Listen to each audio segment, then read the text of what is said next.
there, who are you? I'm Jeff Bezos. And what is your claim to fame? I'm the founder of Amazon.com. Where did you get an idea for Amazon.com? Well, 3 years ago, I was in New York City working for a quantitative hedge fund when I came across the startling statistic that web usage was growing at 2,300% a year. So I decided I would try and find a business plan that made sense in the context of that growth. And I picked books as the first best product to sell online, after making a list of like 20 different products that you might be able to sell.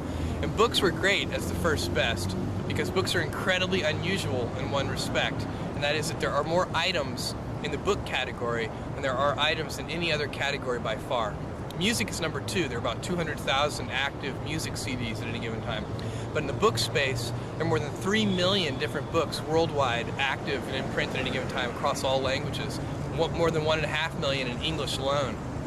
So when you have that many items, you can literally build a store online that couldn't exist any other way. And that's important right now because the web is still an infant technology. Basically right now, if you can do things using a more traditional method, you probably should do them using the more traditional method. What kind of inventory do you keep? We inventory the best-selling books. At any given time, we're inventorying in our own warehouse only a couple of thousand titles. And then we do almost in-time inventory for another 400,000 titles or so. We get those from a network of we order electronically from a network of wholesalers and distributors. We order those today. They're on our loading dock the next morning. Then for another 1.1 million titles, we get those directly from 20,000 different publishers, and those can take a couple of weeks to get. And then there are 1 million out-of-print books in our catalog. We have a catalog of 2.5 million books altogether. Those 1 million out-of-print books, some of them we can get and some of them we can't, but we find them if we can, and then we ship them to our customers. We do kind of a search on those. What's almost-in-time inventory?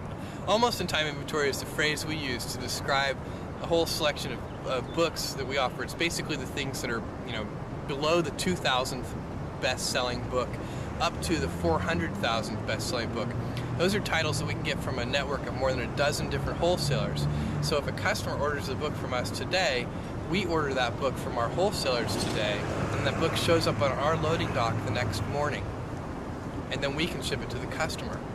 They say one of the toughest things to do on the internet is to capture mind share. What was your secret? How did you do that? Yeah, even more generally, I agree with you that capturing mind share on the internet is extremely difficult. Even more generally, it's the late 20th century, not just the internet. Capturing attention. Attention is the scarce commodity of the late 20th century. And one of the ways that you can do that, and it's the way that we did it, was by doing something new and innovative for the first time that actually has real value for the customer. That's a hard thing to do, but if you do that, then newspapers will write about what you're doing, customers will tell other customers, and you'll get a huge sort of word-of-mouth fan-out, and that can really drive and accelerate businesses, and that's what happened with us. In the first year of opening Amazon.com to the public, we didn't do any paid advertising, and all of our growth was fueled by word-of-mouth and media exposure. I saw little ads at the bottom of the column of the New York Times. That was our very first advertising. We don't do that anymore, but at the very beginning, we did little tiny ads at the bottom of the front page of the New York Times. I thought that was very clever. It's sort of using a URL as a macro, because I read... That it expands. We're a bookstore, click here. Right. That's a great way to think of it.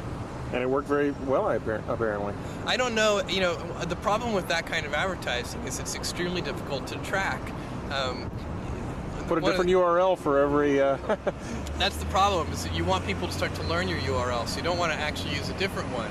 And it's very easy. One of the great things about online ads, we do advertising today in maybe 40 different, on different websites. We do banner ads.